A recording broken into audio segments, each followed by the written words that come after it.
À toi seul, l'élévation, à toi seul, qui mérite toute notre acclamation, notre honneur.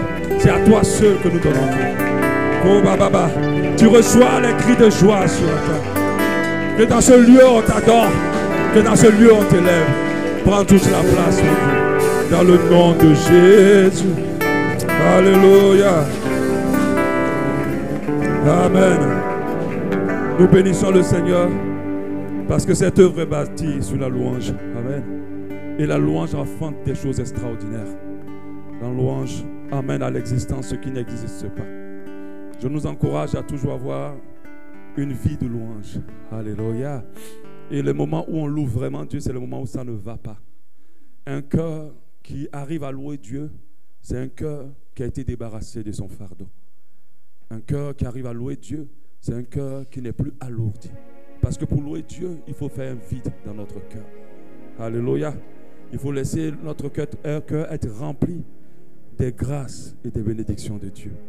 C'est pour ça que j'encourage quelqu'un quand c'est dur. Mets-toi devant le Seigneur avec la voix que tu as. Et adore et loue ton Dieu. Alléluia. Et tu vas voir que quelque chose va commencer à se passer. Parce que c'est de l'abondance du cœur que la bouche parle.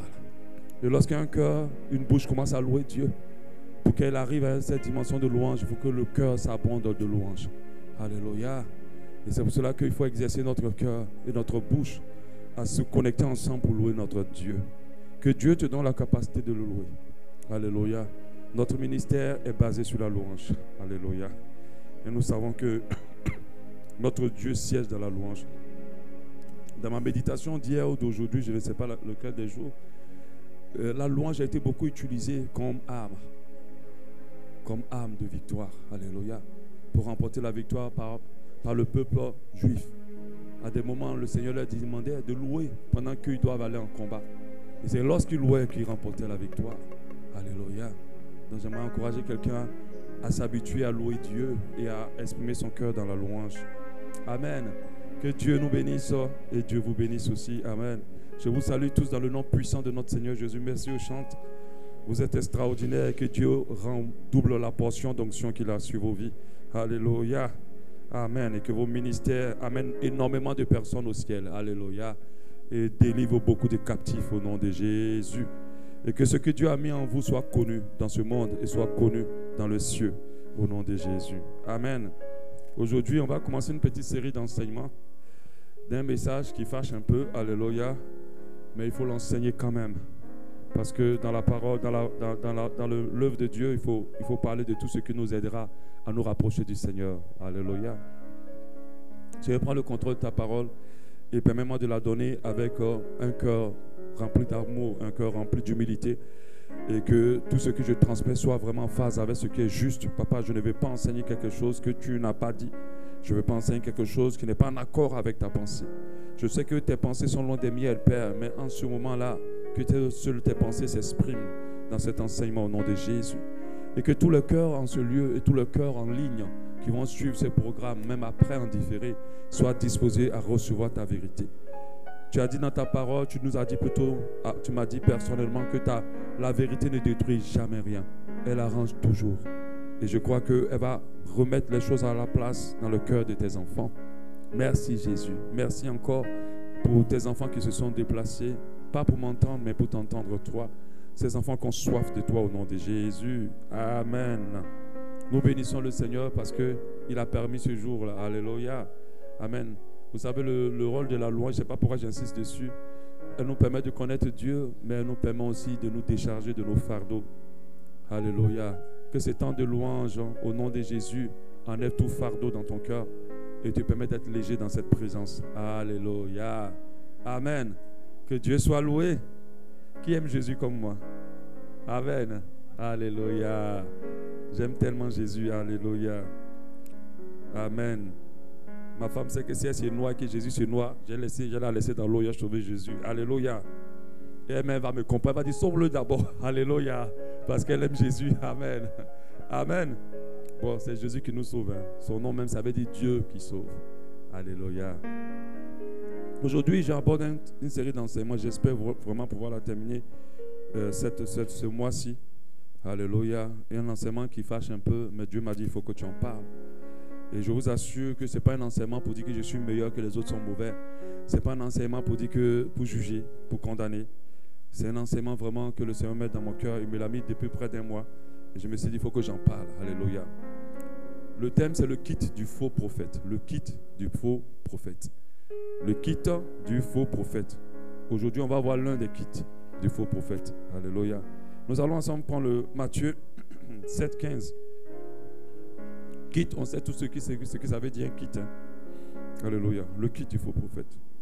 Voilà. Matthieu 7, 15. Gardez-vous des faux prophètes. La Bible nous dit, ils viennent à vous en vêtements de brebis. Mais au-dedans, ce sont des loups ravisseurs. Au verset 16, vous les reconnaîtrez par leurs fruits, à leurs fruits. Cueille-t-on des raisins sur des épines ou des figues sur des chardons? Au verset 20, je saute un peu. C'est donc à leurs fruits que vous les reconnaîtrez. Ceux qui me disent, Seigneur, Seigneur, n'entreront pas tous dans le royaume des cieux, mais celui qui fait la volonté de mon Père, qui est dans les cieux. Verset 22. Plusieurs me diront, Seigneur, Seigneur, n'avons-nous pas prophétisé en ton nom? N'avons-nous pas chassé des démons en ton nom? N'avons-nous pas fait beaucoup de miracles en ton nom? Alors je leur dirai ouvertement, je ne vous ai jamais connu. Retirez-vous de moi, vous qui commettez l'iniquité. Donc Jésus dit qu'il y a des faux prophètes qui sont là. Des gens qui vont faire des miracles, des gens qui vont prophétiser même. Et quand la Bible parle de prophétiser, il ne parle pas de fausses prophéties, des vraies prophéties. Des gens qui vont chasser même des démons au nom de Jésus, ça va marcher.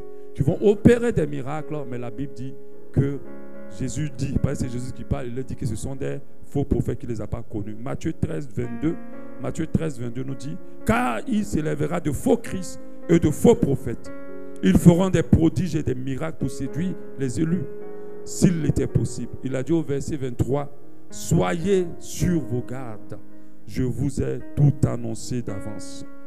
Le Seigneur nous dit qu'il aura des faux prophètes et il conclut Matthieu 13, 23 en disant, soyez sur vos gardes, je vous ai tout annoncé. S'il y a des passages de la Bible que je tiens vraiment avec toute ma force, ce sont les passages de la Bible qui sont sortis de la propre bouche de Jésus quand il était là. Ce sont les parties de la Bible où lui-même l'a parlé. Pour ceux qui ont des Bibles d'un certain niveau, vous voyez que toutes ces parties sont mentionnées en rouge. Même les Bibles numériques, on mentionne toutes ces parties-là en rouge pour dire que c'est Jésus qui les a dites. Les paroles de Jésus sont plus importantes que toute autre parole, même les paroles de Paul, même les paroles de quiconque. De toute façon, toutes ces personnes qui ont parlé après lui ont dit ces paroles. On parlait en accord avec ce qu'il a dit. Je précise que je ne suis pas en train d'enseigner sur les faux prophètes parce que je suis meilleur, ni pour juger. Je suis en train d'enseigner parce que Jésus lui-même nous a enseigné à ce sujet. Jésus lui-même nous a avertis à ce sujet. Donc ça veut dire que c'est un enseignement qui est important pour Dieu. Et c'est un enseignement qui doit être important pour nous. Alléluia. Donc ça veut dire que c'est un enseignement qui nous concerne. Et c'est un enseignement dont nous devons tenir compte.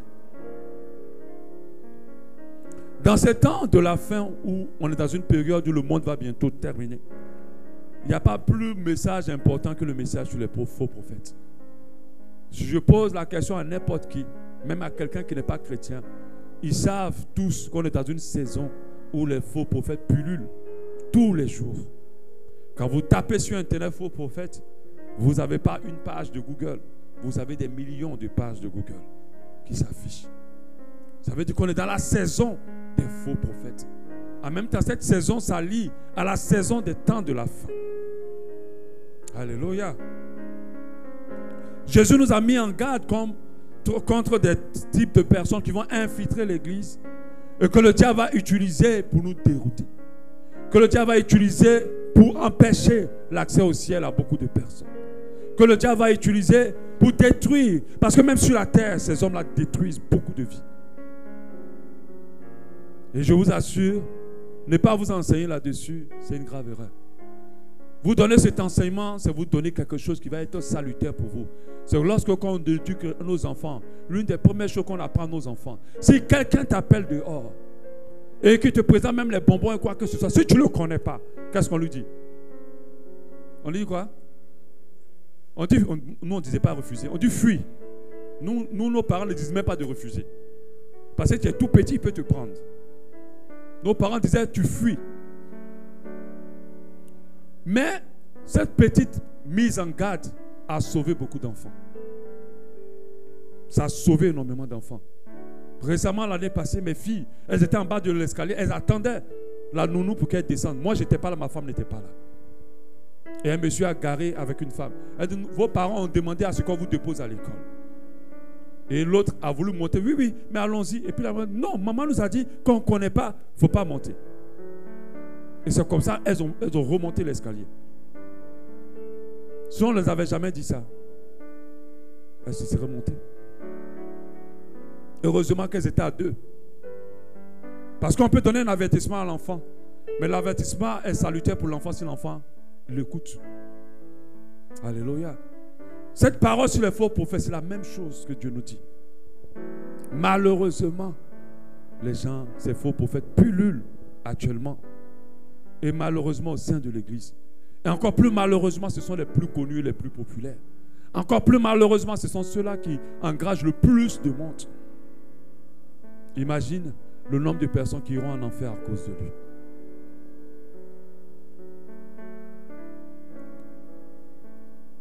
C'est un message, comme je disais, salutaire pour vous, qui va vous protéger, vous préserver de la séduction de ces derniers temps. Ce n'est pas parce que quelque chose est habituellement fait que c'est de Dieu. Faites très attention.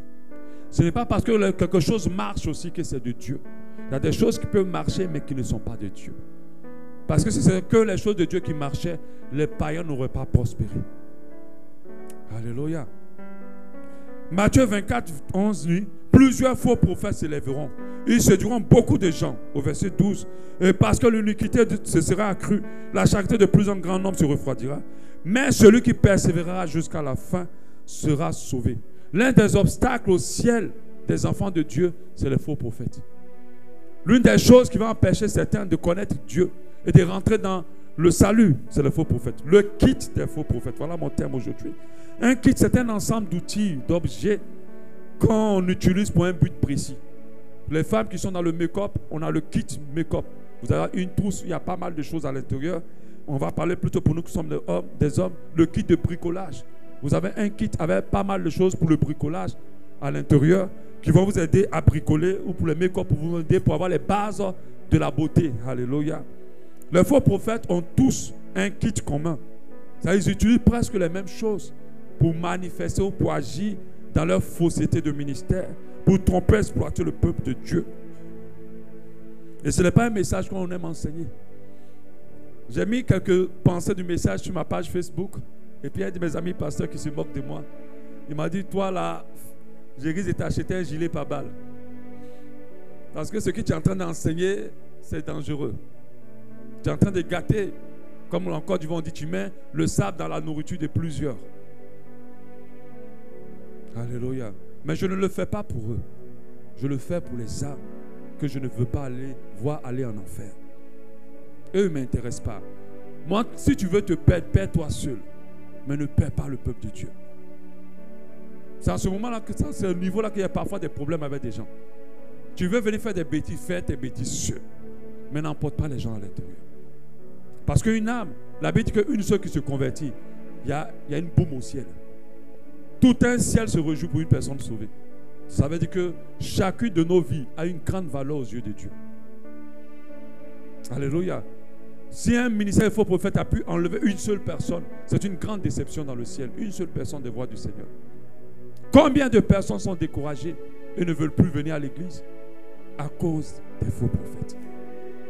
Combien de personnes ne croient plus en Dieu à cause des faux prophètes? Aujourd'hui, on ne peut pas compter le nombre. Si on ouvre un numéro rouge, et je pense que les nations doivent faire ça, un numéro vert, pour dire si tu as été arnaqué par un homme de Dieu, appelle le 1480 ou le 1460. Je vous assure, ceux qui vont mettre là-bas ne pourront plus dormir. Parce que le téléphone passera son temps à retentir, à retentir, à retentir. Et quand on va voir maintenant qu'il y a un nom qui revient beaucoup, on va faire enquête directement sur lui. Et je pense que ça va laver le nom de Jésus dans nos nations. Ça va nettoyer un peu le nom de Jésus dans nos nations. Aujourd'hui, on a peur de dire qu'on est pasteur. Avant, tout le monde voulait marier les pasteurs. Maintenant, on ne veut plus nous marier. Ou bien, les pasteurs galèrent. Tu vois, le gars, il a son appel pastoral prophétique, mais les filles ne veulent pas de lui. C'est quoi un faux prophète? J'ai été étonné que Wikipédia les connaisse aussi. Quand j'ai mis faux prophète, c'est Wikipédia qui apparaît en premier. J'ai dit, waouh, le plus grand dictionnaire au monde, c'est Wikipédia. Il dit en religion, Wikipédia, un faux prophète, ils ont écrit bien, un faux prophète est une personne qui revendique prophètement le don de prophétie ou d'inspiration divine ou parler au nom de Dieu ou qui revendique de telles revendications à des fins mauvaises. Donc ça veut dire qu'il dit qu'il est utilisé par Dieu, mais l'objectif de cette revendication, ce n'est pas pour amener les gens dans du bon, c'est pour du mauvais. C'est ce que Wikipédia dit. On parle de faux prophètes de nos jours, selon la pensée de Dieu, la pensée de la parole. On parle d'une personne appelée serviteur de Dieu. Quand on dit faux prophète, ce n'est pas seulement prophète, c'est aussi pasteur, coach, parce qu'il y a la nouvelle tendance aujourd'hui, coach, évangélique, révérend, évêque, docteur, enseignant. Il y a un mot là, bishop, voilà. Le mot c'est le bishop, qui n'a pas été mandaté par Dieu, ou qui a été mandaté par Dieu, mais qui a perdu le mandat à cause de ses mauvaises voies, et qui continue à servir le Seigneur. Certaines choses caractérisent le faux prophète. On va rapidement parler de ça. L'une des choses qu'ils ont tous en commun, c'est l'amour de l'argent. L'amour de l'argent. Ils sont au service de mammon. Ils sont au service de mammon. Très rare de trouver un faux prophète qui n'affiche pas de richesse ou qui ne cherche pas la richesse. C'est un peu rare. Ils ont tous l'amour de l'argent. Ils aiment beaucoup l'argent. Vraiment. Comme on dit en Côte d'Ivoire, là, ils aiment beaucoup l'argent. Ils aiment énormément l'argent. Philippiens 3, 18, car il y en a plusieurs qui marchent en ennemi de la croix de Christ. Je vous en ai souvent parlé. J'en parle maintenant encore en pleurant. Il en parle encore en pleurant. Leur fin sera la perdition. Ils ont pour Dieu leur ventre. Ils ont pour Dieu ce qu'ils gagnent. Ils mettent leur gloire dans ce qui fait leur honte. Et ils ne pensent qu'aux choses de la terre. C'est-à-dire, toutes les vies, toutes les ambitions ne dépassent pas le ciel. Tout s'arrête là. Quand ça monte au ciel, c'est qu'ils sont dans les avions. Mais ça ne dépasse pas ce niveau-là.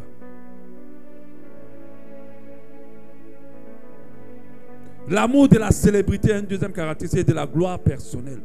Ils aiment la célébrité. Ils aiment être connus. Ils aiment être glorifiés. Ils aiment. C'est-à-dire aujourd'hui, on n'a plus des hommes de Dieu. On a des stars dans l'église de Dieu.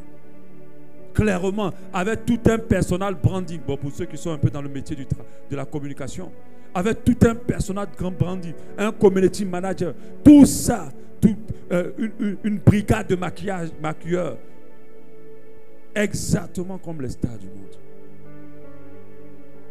Des fois, les beaux teints que vous voyez, c'est des tonnes de fonds de teint. L'amour des titres et non de la charge. Et trompe-toi, tu appelles un faux prophète par son prénom, il va te foudroyer à son onction. S'il est révérend bishop et tu viens dire pasteur, il va corriger ça pour dire, moi je suis... Maman pasteur, mais elle va sauter sur toi. Elle va te griffer. Parce que tu as minimisé l'onction de son mari. Mais Dieu ne nous appelle pas au titre. Il nous appelle à la charge. Ton ministère ne va pas se relever parce que tu vas le dire. C'est quand tu vas faire, ça c'est pasteur. Ah, ça c'est prophète. C'est en fonction de ce que tu vas faire. La parole de Dieu nous dit en titre, Timothée 3:1. Cette parole est certaine. Si quelqu'un aspire à la charge d'évêque, il désire une œuvre excellence. Ça veut dire que Dieu veut que tu aspires plus à la charge qu'au titre. Ils aiment les titres. L'amour du pouvoir et de la puissance de Dieu. Manifester la puissance et le pouvoir. C'est bien d'aimer tout ça, mais est-ce que tu aimes celui qui te donne ça? Est-ce que celui qui donne le pouvoir t'intéresse? C'est pour ça qu'à un certain niveau, d'autres disent non, Dieu, ton pouvoir est trop lent. On va aller chercher plus. Et on va chercher plus. Et vous, les cobayes dans les églises, daddy, on vous envoûte seulement. Daddy, quand tu regardes le gars, il peut te mettre au monde. Alléluia. Si daddy se trompe de voix, est-ce que tu peux lui parler? Faites attention. L'amour des honneurs et de l'élévation. Quand il vient dans un programme, ah non, non, non, non. Si tu l'invites et que tu la fais asseoir parmi le peuple, il y a quand même, j'ai dit ça, mais il y a quelqu'un qui dit dans son cœur sacrilège. Fais asseoir un prophète parmi le peuple. Sacrilège, sacrilège. J'avais un homme de Dieu comme ça dans un stade. Un grand programme d'évangélisation. Non seulement il se tape un retard parce que quand lui vient, le Saint-Esprit même à l'heure, hein, mais l'homme de Dieu n'est pas à l'heure. Parce que le Saint-Esprit, dès que vous disiez 16h00, lui il est déjà là.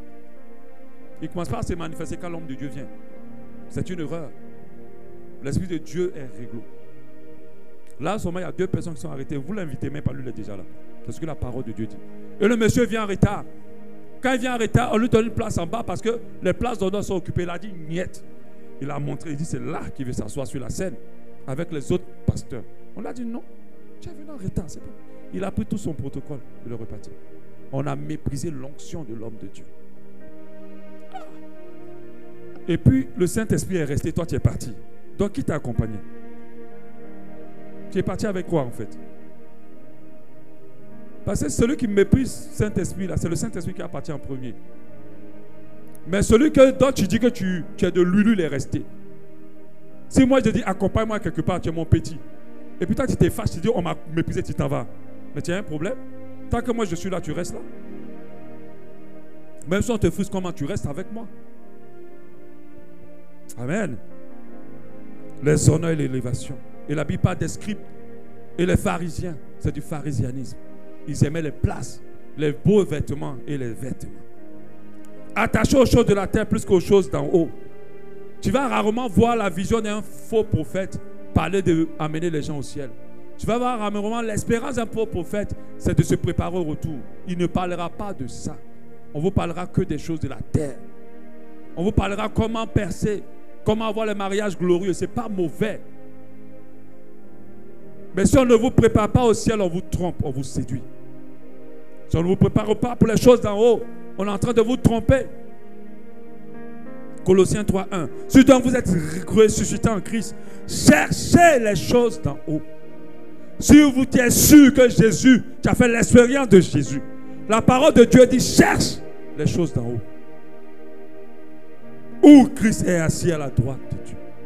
Mais on ne te parle jamais d'en haut, de la beauté du ciel, de la beauté de Dieu que tu adores, du retour de ce Seigneur dans toute sa gloire pour te prendre. On ne te parle jamais de ça. Pendant que cette vie est éphémère, les pratiques occultes et mystiques, beaucoup. Moi je connais un ami avec qui on a évolué dans la foi au début, pressé pour avoir le pouvoir. Aujourd'hui, il est dans la folie depuis combien d'années? Parce qu'il paraîtrait qu'il a voulu plus d'onction pour son ministère. Quand je suis retourné à Abidjan un jour, on était en train de prier et il y avait une onction bizarre quand il a commencé à parler. J'étais là sur mon lieu de prier au nom de Jésus. Je prie ce texte. Alléluia. Folie. Occulte. On a vu, je ne sais pas si quelqu'un a déjà lu cette partie où on parlait du Bar Jésus dans la Bible. Vous connaissez Bar Jésus? C'était un magicien qui utilisait les fétiches et qui voulait l'onction pour le fétiche. Un magicien qui voulait se faire passer comme un homme de Dieu. Actes 13:6. Ayant ensuite traversé toute l'île jusqu'à Paphos, il trouvait un certain magicien, faux prophète juif, nommé Bar Jésus. Ils aiment des fois l'occultisme. Les ambitions démesurées au nom de la gloire de Dieu, soi-disant. Mais en fait, c'est leur gloire. Nous allons construire un grand temple à la gloire de Dieu.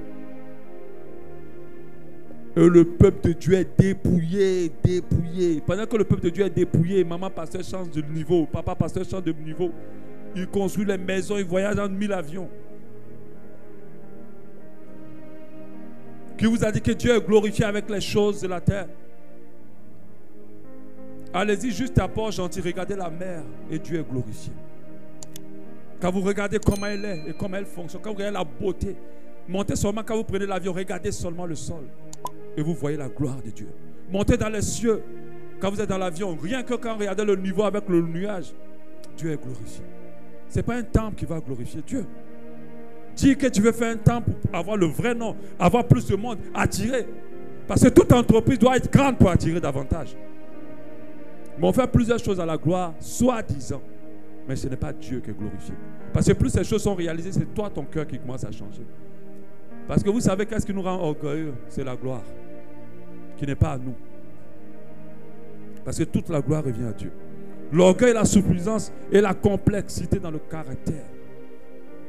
Je disais à quelqu'un la dernière fois qu'on parlait, j'ai dit, il y a quelqu'un qui s'est couché sur la poitrine de Jésus, parmi ses disciples. Mais toi, seulement, même quand on chante ton titre, déjà, il y a parlé déjà. Il faut être simple. Qui est qui, toi? La Bible dit une vapeur qui apparaît, qui disparaît. Qui tu es? Mais les choses que les Paul ont fait, qui arrive à les faire aujourd'hui?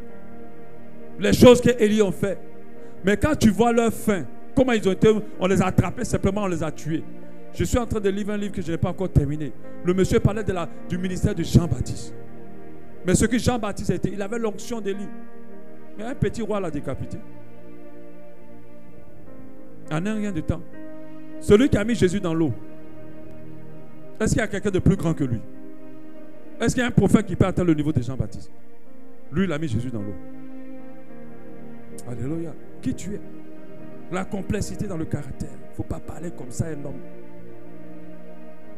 L'exploitation des brebis pour réaliser leurs propres ambitions. La parole de Dieu dit serviteur de Dieu. Le mot serviteur, c'est être au service des autres. Et ce n'est pas que les autres sont à ton service. Il faut changer. La Bible dit le plus grand au ciel, c'est celui-là qui est le serviteur des autres. Mais pourquoi c'est l'inverse? Pourquoi on utilise les brebis pour être à notre service que d'être au service de ces brebis-là? Alléluia. Maman pasteur peut se lever pour dire aujourd'hui, j'offre des croquettes à toute l'église. Depuis 4 heures du matin, elle est en train de faire ses croquettes. Elle vient. Elle offre à toute l'église. Alléluia. Pendant le nouvel an, maman pasteur dit, bon, moi en tout cas Dieu m'a béni. Pendant le nouvel an, je vais bénir toutes les femmes de l'église. Ou pendant la fête des mères. Ah non. Maman pasteur déjà envoie sa liste. Et elle précise le magasin où c'est déposé. Achète partout.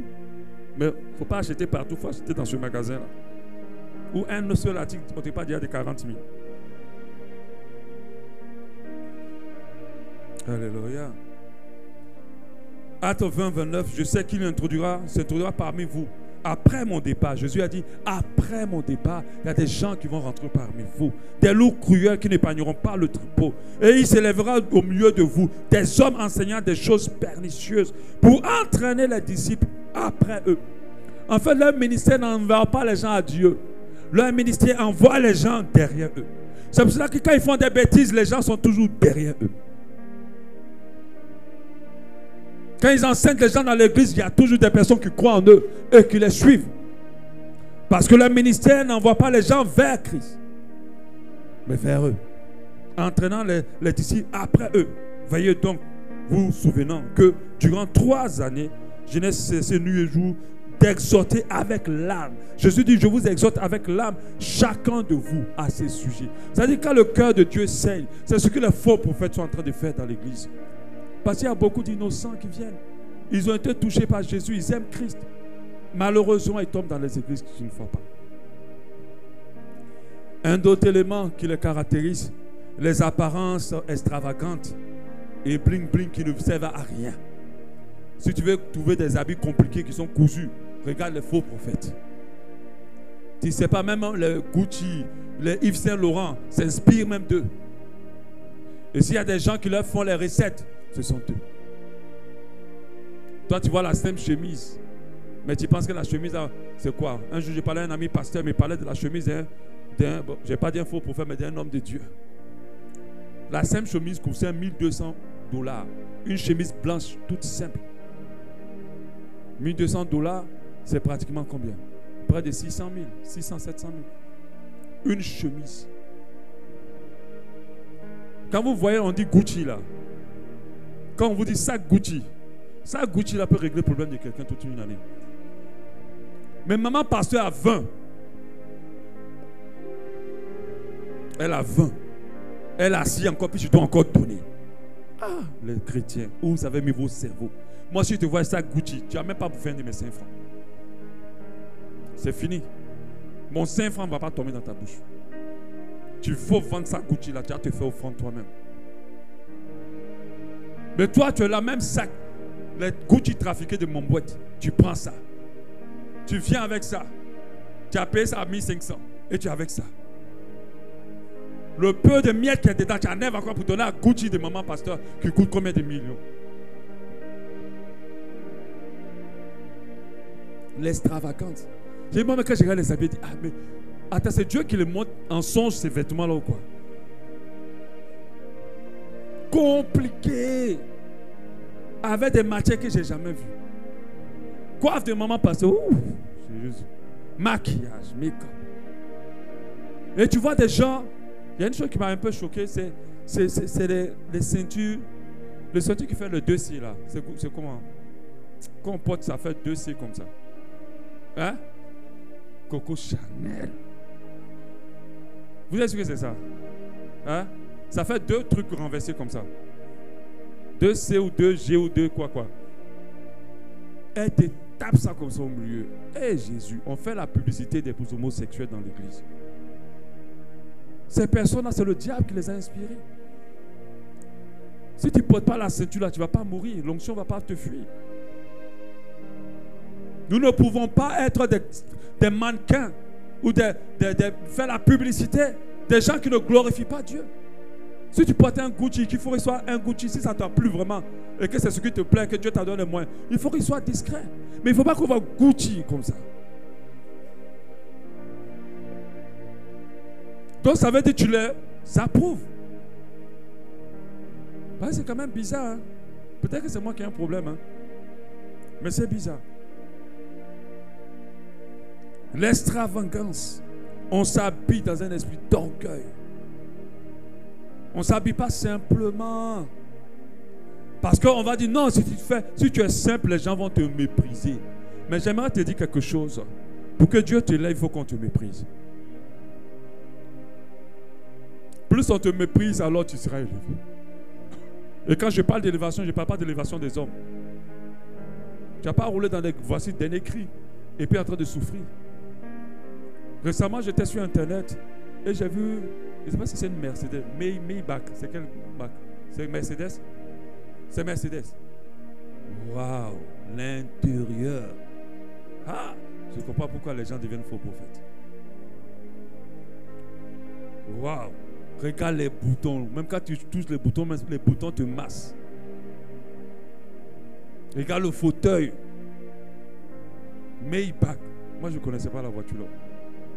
Et ça, pour moi, la voiture, c'est Ross. Ross ou Rolls ou quoi. Mais ils ne savaient pas qu'il y avait Maybach aussi.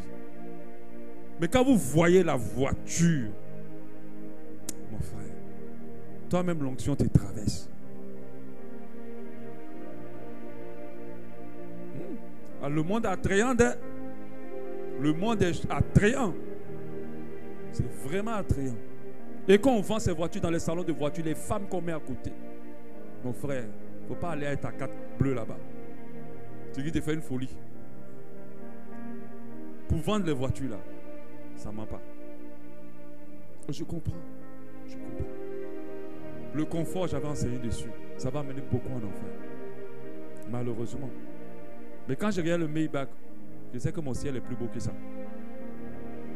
Le ciel est plus magnifique que ça. L'homme ne peut pas créer quelque chose qui soit plus beau que ce que Dieu a fait. Moi, je ne crois pas.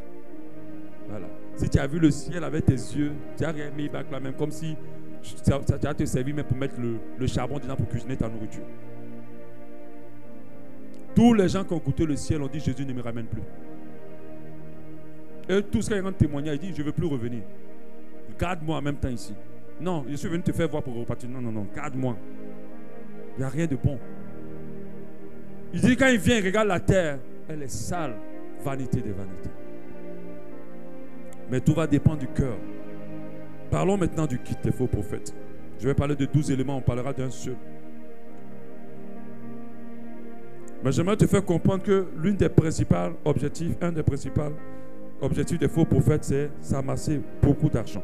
Ils établissent beaucoup de systèmes pour maximiser l'argent, pour prendre beaucoup d'argent, malheureusement. Ils font tout pour l'argent, mais peu de choses pour le salut des âmes. Ce n'est même pas leur problème. Tout est payant. Pendant que la parole de Dieu nous dit, Matthieu 17, allez prêcher et dites, c'est Jésus qui parle, le royaume des cieux est proche. C'est le message que nous devons donner. Guérissez les malades, ressuscitez les morts, purifiez les lépreux, chassez les démons. Vous avez reçu gratuitement, donnez gratuitement. Vous avez reçu gratuitement, donnez gratuitement. Ne prenez ni or, ni argent, ni monnaie dans vos ceintures. Ni sac pour le voyage, ni deux tuniques, ni souliers, ni bâton. Car l'ouvrier mérite son salaire. Il dit, dépouille-toi dans l'œuvre. Je ne prenez rien. Donnez gratuitement. Parce que qui peut payer une onction? Qui peut payer la puissance de Dieu? Si Dieu veut te donner la facture de sa sagesse, toute ta vie ne pourrait pas payer ça. Tout l'argent de ce monde ne peut pas payer cette sagesse. Il t'a donné gratuitement. Parlons du kit, on va parler du premier kit. Kit, c'est le premier élément dans le kit qui est en vogue aujourd'hui dont j'aimerais parler. Tout un système autour du faux prophète de leur ministère, c'est la richesse. Les gens du monde cherchent l'argent. Nous aussi, on cherche l'argent. En quoi nous sommes différents d'eux? Et ils doivent chercher les choses de la terre. Mais en normal, les enfants de Dieu doivent chercher les choses du ciel. Et Dieu leur donnera ce qui est nécessaire sur la terre. Alléluia. Ce qui est nécessaire sur la terre, pas plus. Amen. La vraie prière d'un enfant de Dieu, donne-moi ce que tu as prévu pour moi. Et la vraie prière de combat d'un enfant de Dieu, que personne ne m'arrache ce que tu as prévu pour moi. Ça doit toujours selon ta volonté. On dit que faire de l'Éternel tes délices et il te donnera ce que ton cœur désire. Mais ton cœur là, il doit être d'abord circoncis. Avant que l'Éternel puisse être tes délices. Parce qu'un cœur circoncis ne peut pas faire de l'Éternel ses délices. Et s'il est circoncis, c'est qu'il est débarrassé de la chair et du monde. Alors, beaucoup de choses Dieu va te donner. Alléluia. Tes délices vont, tes désirs vont être sanctifiés et vont être dans le sens du Seigneur. L'un des éléments du kit des faux prophètes, je précise que je ne suis pas là pour juger. Jésus même a parlé d'eux. Les apôtres ont parlé d'eux. Beaucoup ont parlé d'eux. Et moi aussi je parle. Et je pense qu'il n'y a pas meilleur moment pour parler des faux prophètes que maintenant. Alléluia. La doctrine de bâtir un autel. La doctrine de bâtir un autel est un élément puissant du kit. Si on en a cette doctrine, il y a d'autres qui vont commencer à aller cultiver au champ. Maman pasteur même ne pourra même plus acheter sa pommade, sa crème. Bâtir un autel.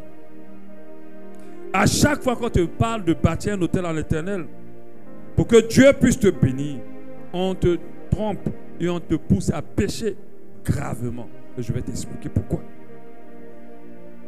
Si on te parle de donner une offrande sacrificielle, pour que Dieu puisse regarder à ta situation, booster ton cas, on te trompe.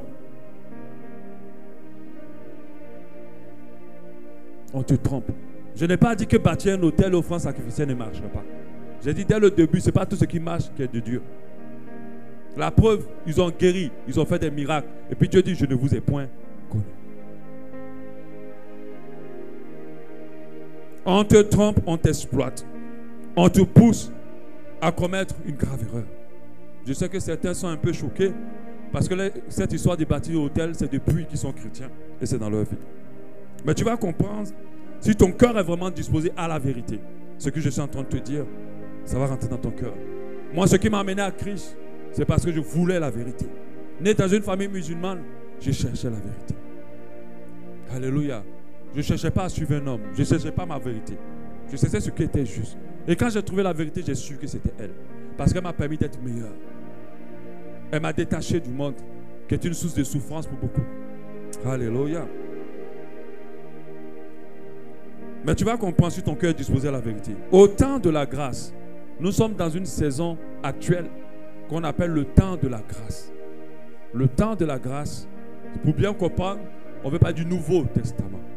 Le temps de la grâce Dans le temps de la grâce, nous n'avons aucun autel à bâtir. Nous n'avons aucun sacrifice à faire ou offrande sacrificielle. Je vais vous expliquer le contexte pour que vous ajustiez, que vous puissiez comprendre. Car un autel a été bâti par Dieu, un autel définitif, pour notre délivrance, pour nos bénédictions, pour notre salut même. Un autel a été bâti par Dieu. Je vous explique un peu comment ça fonctionnait. Quand Dieu a choisi son peuple, je pense qu'il a vraiment choisi à partir de Jacob, en disant Israël et tout ça. C'est avec ça qu'il a tissé une alliance avec Jacob. C'est Jacob qu'il appelait Israël. Il a dit à partir de même pas Jacob, depuis Abraham même. D'accord? Il dit que je vais te donner une multitude d'enfants, mais il pense que ça parle de Jacob que les choses se sont scellées. Quand il a choisi ce peuple-là, il a établi ce qu'on appelle, pas ce nous avec Moïse beaucoup, c'est avec Moïse qu'il a établi la loi, ça évolue. Mais il a commencé avec Jacob, il a achevé avec Moïse. Il a établi la loi. Et dans la loi, tout ce qu'on devait chercher avec Dieu devait se faire au travers d'une offrande sacrificielle ou d'un autel.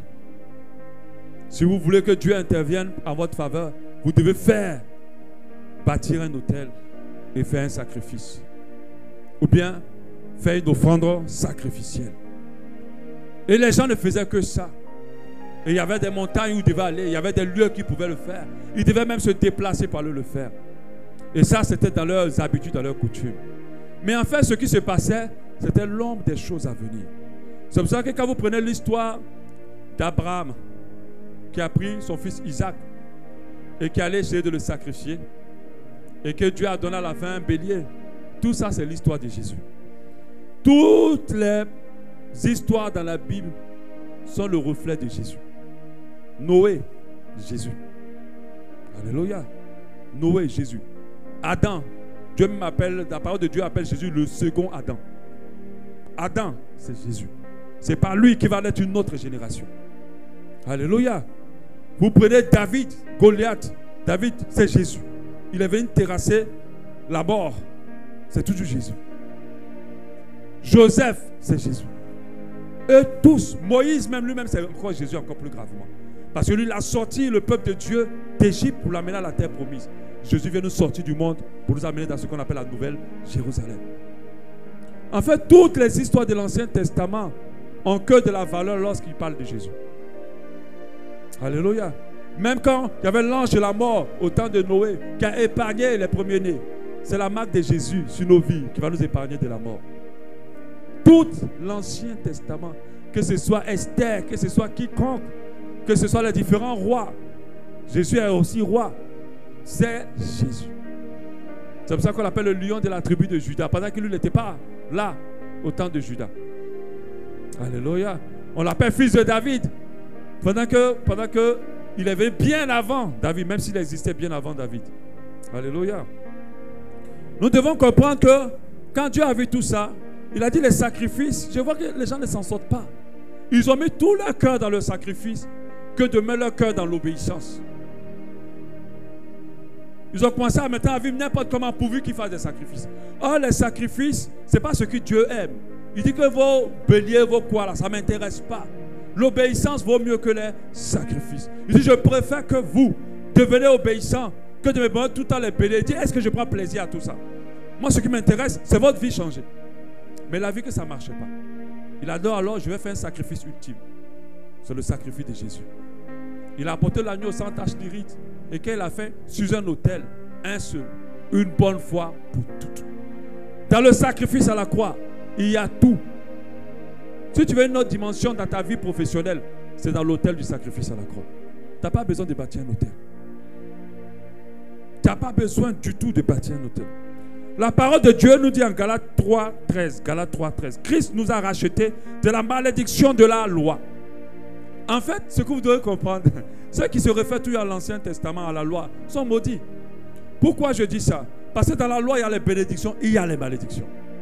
Mais en Christ, il n'y a pas de malédiction. Il n'y a que des bénédictions. Mais entre les deux, moi j'allais faire quoi et bâtir l'autel? Je préfère m'accrocher à l'autel de Christ qui a été bâti pour moi délivrance. Parce que cet autel-là, il n'y a pas de malédiction. La Bible dit que Christ nous a rachetés de la malédiction de la loi. La loi était bénédiction et malédiction. Votre puissant verset qui vous dit Dieu nous appelle à la tête et non à la queue. Là. Si nous appliquons, le verset dit, si tu appliques la parole de Dieu, ça va être ton partage. Après, ça continue de tourner 28. Maintenant, voici les malédictions qui vont accompagner ceux qui n'auront pas obéi. Mais pourquoi on ne lit pas la suite? On prend ça pour dire, le Seigneur qui a déclaré que je suis à la tête et non à la queue. Ce n'est pas sur toi qu'il a déclaré. Il a déclaré sur les Juifs. Toutes les déclarations sur nos vies sont en Jésus. Alléluia. Il n'y a plus de condamnation pour ceux qui auront cru. Voilà les paroles que tu dois acheter. Christ s'est fait malédiction afin que nous ne soyons plus malédiction. Ça, c'est pour nous. Alléluia. Alléluia. Ne t'ai-je pas dit, si tu crois, tu verras la gloire de Dieu. Ça, c'est pour nous. Ça sont les paroles qui ont été prononcées au temps de la grâce. On n'a plus besoin de bâtir l'autel. Donc, c'est racheté de la malédiction de la loi, étant devenu malédiction pour nous, car il est écrit, maudit quiconque est pendu au bois. Enfin, la malédiction d'Abraham, la bénédiction plutôt, afin que la bénédiction d'Abraham, depuis Abraham, Dieu a prévu des bénédictions qui n'ont pas pu se déployer, mais qui vont se déployer en Jésus-Christ. Alléluia. Et c'est au ciel, la nouvelle Jérusalem. La bénédiction d'Abraham a eu pour le païen son accomplissement en Jésus-Christ, c'est ce que j'ai dit, et que nous ressuscions la foi, l'esprit qui avait été promis. Bâtir un autel, faire un sacrifice, c'est le temps de la loi. Le sacrifice que Christ a, que Dieu a offert à la croix en donnant son Fils, est plus puissant que cela. Est plus puissant. Nous n'avons plus à bâtir d'autel. Peu importe le type d'autel. Que ce soit autel de louange, que ce soit autel de quoi, nous n'avons plus rien à bâtir. L'autel sur lequel Christ est mort en tant que sacrifice puissant et vivant est suffisant. Quand vous prononcez les mots, faites attention.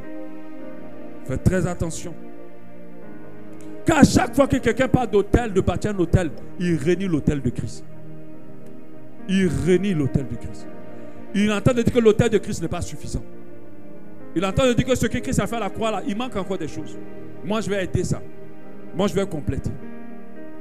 Pour vous qui avez bâti les autels là, annulez-les. Demandez pardon à Dieu.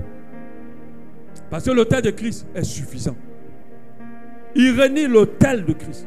Cet autel tout en un. La Bible dit, il est tout en tout. Il n'y a pas quelque chose qu'on peut compléter au sacrifice à la croix. Il n'y a rien qu'on peut compléter au sacrifice à la croix. Bâtir des autels encore aujourd'hui, c'est de mépriser le sacrifice à la croix. Mon frère, si tu veux louer Dieu, loue-le au travers de l'autel de le sacrifice de la croix. Si tu veux bénir un ministère, que ce soit fait au travers de l'autel du sacrifice à la croix. Tu ne peux pas bâtir d'autel ou faire un sacrifice qui va t'apporter plus. Le sacrifice à la croix est suffisant. Il n'y a pas plus à rajouter.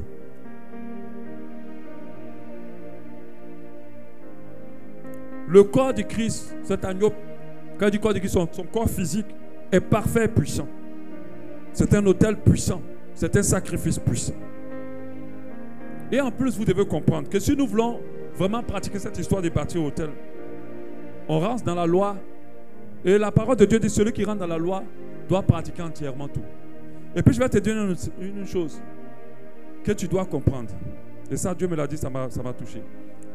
On ne parle pas d'autel sans sacrifice et sans le sang qui coule.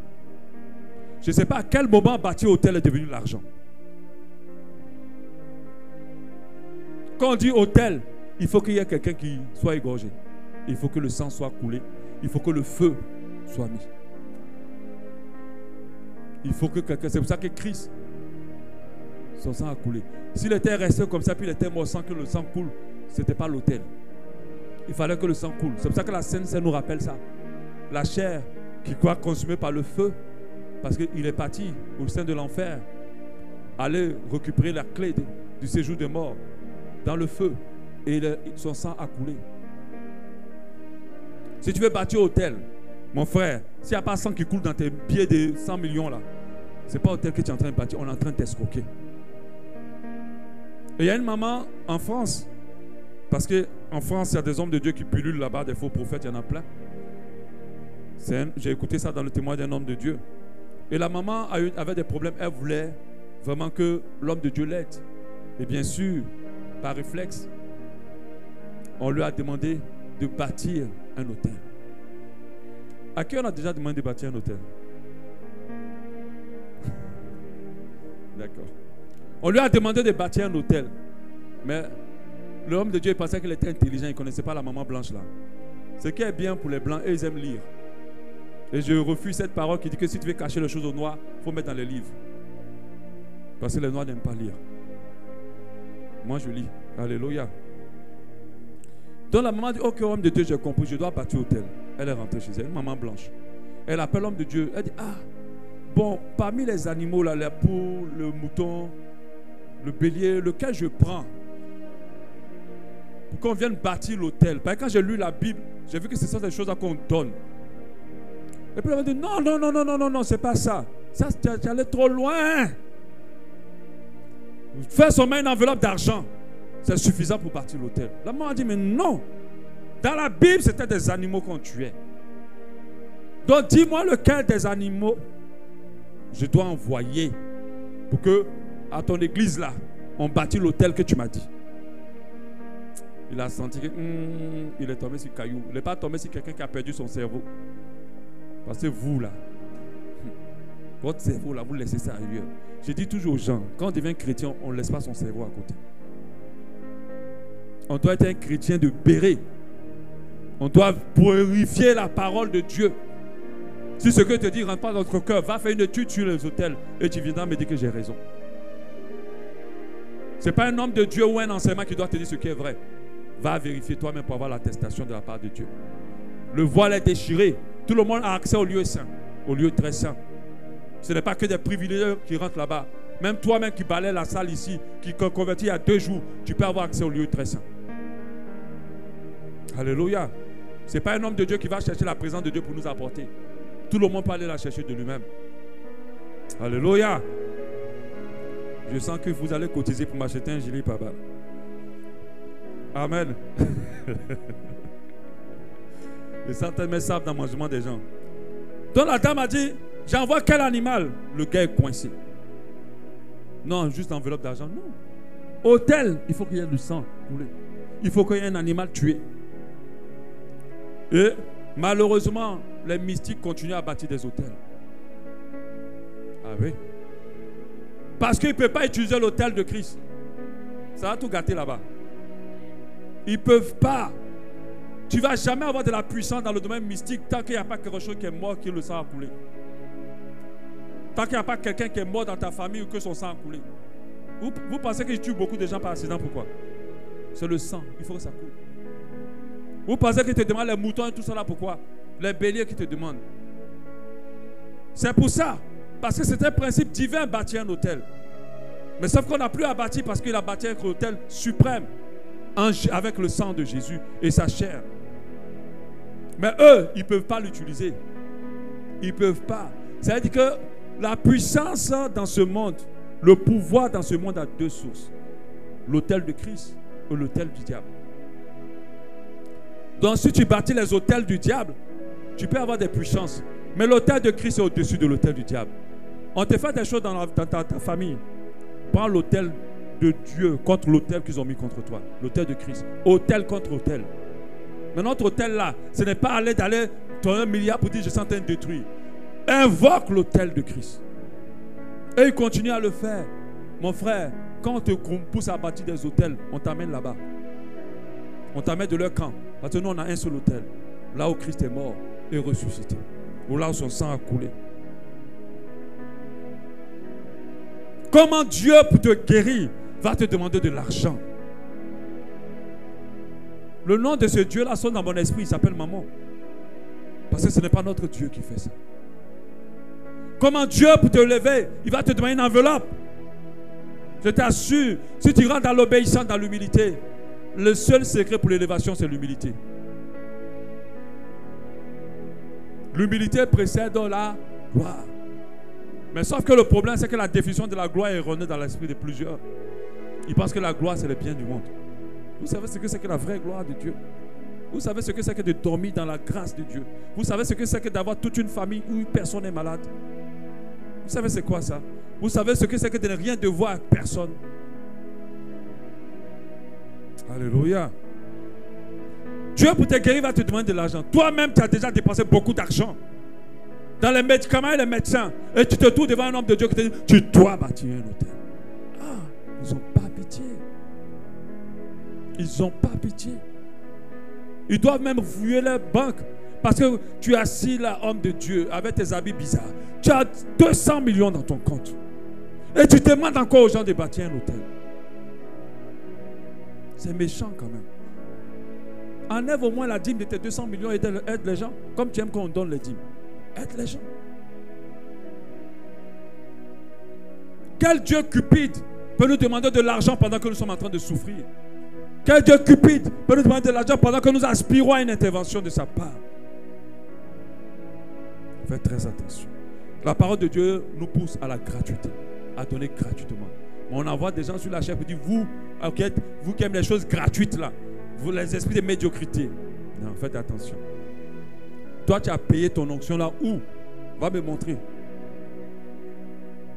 Même si tu dis que tu as jeûné 20 jours, 20, 40 jours, 60 jours, mon frère, si Dieu ne te donne pas, tu ne recevras pas. Il dit, qu'est-ce que vous avez si vous n'ayez reçu? Si c'est ça qui donne l'onction, là, on fait quoi ici? Nous tous, on sera en train de s'enfermer, on va maigrir et puis on va venir à l'onction. Parce qu'apparemment, l'onction donne des milliards. Amen. Je vous assure, je suis devant vous. Je peux prêcher tellement de paroles qui vont faire du bien. Et quand il rentre dans le bureau du pasteur Soro, bâtir l'hôtel. Alléluia. Moi, je suis un pasteur gentil. Des fois, je lui dis, mais vraiment, tu risques de mourir pauvre. Hein? On dirait que tu rates quelque chose. Mais je t'assure, mais quand je vais aller vers ce côté-là, ma nature ne peut plus aller là-bas. Parce que j'aime les gens. J'aime les âmes du Seigneur. Et je t'assure, ma plus grande satisfaction, c'est votre salut. Vraiment. Et de voir vos vies changer, c'est ma plus grande jouissance. Maintenant, c'est quand Dieu t'a béni, et que comme les 10 aveugles, alléluia, tu es revenu parmi les 1 pour venir, alléluia, venir me revoir pour dire, ah pasteur, Dieu m'a béni, tiens 100 millions. Ah, c'est pas grave. Si comme tu insistes, je vais prendre. Amen. C'est pas mauvais en fait, mais c'est pas à moi de t'exiger l'offrande que toi tu dois faire. Alléluia. Vous les bâtisseurs d'hôtels là, qui aimez toujours bâtir tout type d'hôtel, vous mettez en danger, vous mettez en danger la vie de beaucoup de personnes. Je vous assure, vous faites une grave erreur. Sollicitez l'autel de Dieu. La Bible dit en Galates 3:10, car tous ceux qui s'attachent aux œuvres de la loi, parce que c'est une œuvre de la loi, sont sous la malédiction. Car tous ceux qui s'attachent aux œuvres de la loi sont sous la malédiction. Car il a été écrit, maudit est quiconque n'observe pas tout ce qui est écrit dans le livre de la loi et ne le met pas en pratique. Que nul ne soit justifié devant Dieu par la loi, cela est évident, puisqu'il est dit, le juste vivra par la foi, pas par la loi. Or la loi ne procède pas de la foi, mais elle dit, celui qui mettra les choses en pratique vivra en elle. Christ nous a rachetés de la malédiction. Oh, on a lu tout ça. C'est avec l'autel de Christ que nous répondons aux autels mystiques. C'est avec l'autel de Christ que nous décantons nos situations de tout type. C'est avec l'autel de Christ que nous faisons tout dans nos vies. Que nous sollicitons l'accélération de notre destinée, la bénédiction de nos affaires. C'est qu'avec l'autel de Christ. Alléluia. Amen. Amen. Il y a plus de puissance dans le sang versé. Et c'est le sang de Christ qui a été versé pour nous. C'est pour cela que les mystiques montent à un haut niveau, ils tuent maintenant des personnes. Vous ne verrez pas un grand mystique sans sacrifice humain. Ça n'existe pas. Comme on dit en Côte d'Ivoire, c'est comme si on va dire est-ce qu'il y a des blancs en France. Il n'y a pas de mysticisme de haut niveau sans sacrifice humain. Ça n'existe pas. Et il est bâti sur des hôtels mystiques. Mais nous n'avons pas à prendre d'autres hôtels pour contrecarrer ces hôtels, si ce n'est que l'hôtel de Christ. J'ai dit tout à l'heure que les mystiques continuent à bâtir des hôtels. Un homme de Dieu ne doit exiger en rien de l'argent à quiconque. Si la personne que Dieu va toucher au travers de son ministère est reconnaissante, elle peut lui faire une offrande. Mais ce n'est pas à lui d'exiger quoi que ce soit. Il n'a pas à exiger quoi que ce soit. En fait, des fois, ce que vous appelez bâtir hôtel, c'est faire une offrande de reconnaissance, une offrande de foi. Mais ce n'est pas bâtir un hôtel. Faites attention à vos mots. 2 Corinthiens 9, 7 nous dit que chacun donne comme il a résolu dans ton cœur. Que tu donnes comme tu as résolu dans ton cœur. Que personne ne t'exige ce que tu dois donner. Que tu donnes comme tu as résolu dans ton cœur. Ce n'est pas moi qui ai dit 2 Corinthiens 9, 7. Il dit sans tristesse ni contrainte. Sans tristesse ni contrainte. Car Dieu aime celui qui donne avec joie. Un jour, j'étais en train de parler avec des amis pasteurs. Et ils racontaient une histoire. Un homme de Dieu avait prié pour un Libanais. Et il avait dit, paye ce terrain. Que Dieu me dit de payer ce terrain. Bonne orientation. Le Libanais paye le terrain. Et après quelques années, il se trouve qu'il y a quelques temps, même par l'année, il se trouve qu'il y a du pétrole sur ce terrain-là. Et le Libanais devait milliardaire d'un coup. Et puis ils étaient en train de dire, waouh, voilà, c'est ça le ministère. Ils étaient en train de dire que le Libanais allait faire une grosse offrande à l'homme de Dieu. Et moi j'étais choqué. J'ai dit, il n'est même pas converti, ce Libanais. Il ne connaît même pas Jésus. Son salut n'est pas plus important que l'argent que tu veux là. Peut-être que si tu refuses cette offrande, il peut se convertir.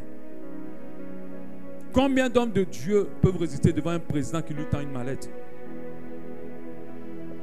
C'est ceux-là qui ont vraiment vu Christ. Si le président n'a pas Jésus, son offrande est malédiction. Si le président n'a pas Jésus, son offrande va tuer ton ministère. Parce que dans le donner, il y a un transfert mystique. Fais très attention. Tu penses que tu es en train de gagner pour bâtir comment on appelle, une église à la gloire de Dieu. Mais on voit des grands bâtiments où Dieu ne met même pas pied. Mais vous voyez des églises avec tôle, avec bois. Mais Jésus même est au milieu de la danse. Faites attention. Ce n'est pas parce que c'est beau que Dieu est là-bas. Et je leur ai rappelé l'histoire de Élisée et de Géasi. Je leur ai dit, Élisée, il a fait quelque chose d'extraordinaire. Mais si c'était à notre époque, aïe, aïe, aïe, aïe. Ça, ce n'est pas offrande ponctuelle. Hein. Ça, c'est abonnement d'offrande. Chaque fin de mois, envoie pour la part de l'homme de Dieu. Comme moi, mais je n'étais pas parlé. Toi, mais tu veux venir me donner. Alors là, tu as provoqué.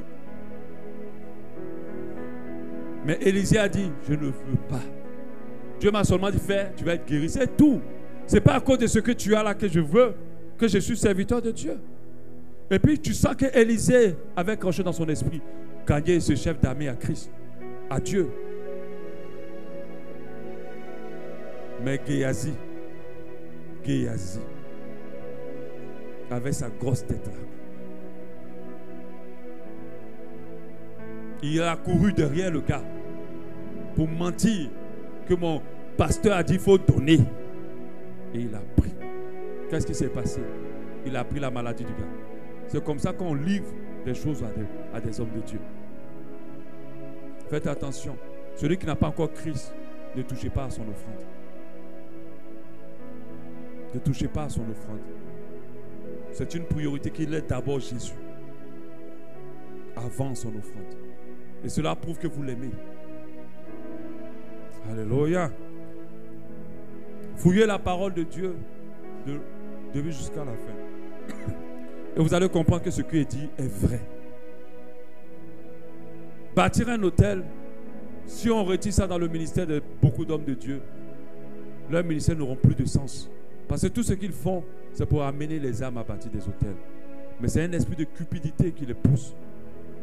Jésus lui-même a dit qu'à un moment donné, je serai en concurrence avec un Dieu, Mammon, l'amour de l'argent. Ça crève les yeux. Qu'à chaque fois qu'on met l'argent au centre de notre ministère, on ne sert pas le véritable Dieu. On sert un autre Dieu. À chaque fois qu'on prend une voiture, on prend des photos, on met sur Facebook en tant qu'homme de Dieu, on sait que cette voiture coûte extrêmement cher. On porte une montre, on sait que ça coûte extrêmement cher. Ce n'est pas Dieu qu'on glorifie, c'est Mammon. Parce que c'est dans ces choses-là que Mammon se retrouve.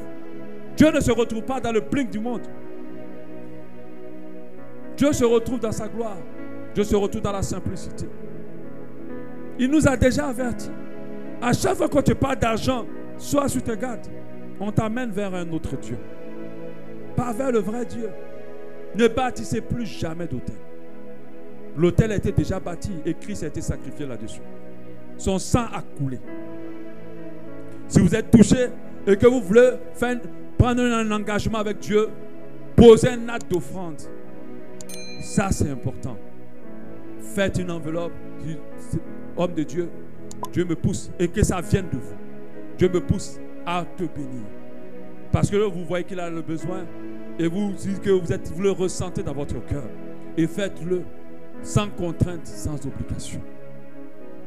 Si vous êtes dans un programme où on dit voilà, parce qu'il y a un homme qui ont rendu le témoignage, ils ont dit, il y a un homme de Dieu qui était venu dans une église, il a dit, toutes les femmes qui ne sont pas mariées à une grande église, venez. On se retrouve le soir à 16h. Et elles sont venues pour les amener dans les histoires de bâtir au hôtel. Toujours c'est vous, vous êtes dans des programmes où on va distribuer les enveloppes. Aujourd'hui, les enveloppes ne sont même plus utilisées à l'école. C'est à l'église maintenant. On vous distribue beaucoup d'enveloppes. Mais il y a la contrainte déjà. Parce que si tu es assis devant et puis on est en train de prêcher. Moi je me rappelle, j'allais à un programme. Ma femme me dit, il faut laisser l'argent ici. Je dis non, je ne vais pas donner cette fois-ci. Elle dit, laisse l'argent ici. J'ai été têtu, je suis parti avec.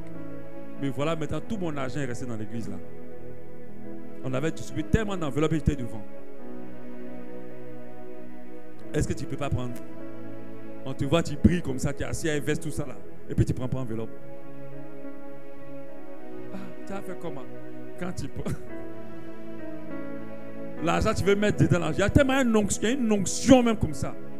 Même ton 500, tu veux mettre là, l'onction bloque le 500. C'est tout ce que j'avais dans ma poche. Et puis j'ai mis du temps. Quand j'ai senti la chaleur même comme ça monter sur moi. Hé Jésus, qu'est-ce que j'ai fait?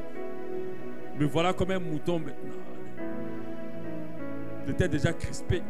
Je me suis réveillé seulement quand je suis sorti de l'église. Comment maintenant je vais expliquer à ma femme? Elle m'avait averti. Elle dit, je ne t'ai pas dit. Il ne fallait pas aller avec l'argent. Toi, mais tu connais l'église, quand tu pars là-bas, tout notre argent reste là-bas. Et ce jour-là, on avait vraiment besoin d'argent. Je me rappelle qu'au début de ma foi, il partait dans une église. Même quand j'ai l'argent, je mets mon 500 sur mon pantalon, je mets avec ça. Je ne vais jamais avec plus. Parce que l'église, on ne faisait pas une seule offrande. Et puis on aimait trop bâtir l'hôtel là-bas. Et comme j'avais compris, et c'est que quand ils vont me convaincre là, j'ai rien de toute façon. Tu vois. Donc je ne peux rien donner.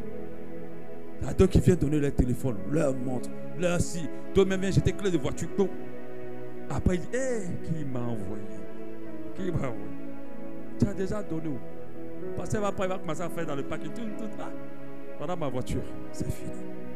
On ne demande pas, on ne dit pas de ne pas faire les offrandes. Mais faire des offrandes à des gens qui sont dans le besoin. Parce que Jésus a dit, j'étais pauvre. Je n'avais pas à manger. Et vous êtes occupés de moi. C'est dangereux aussi de laisser un homme de Dieu qui soit dans des conditions où il doit chercher à manger. C'est pour ça que toute âme dans l'église doit se rassurer que celui qui l'enseigne est dans de bonnes conditions. Parce qu'il faut vous donner l'équilibre. Vous faites vos pasteurs font jeûne tous les jours. Pas parce qu'ils veulent jeûner.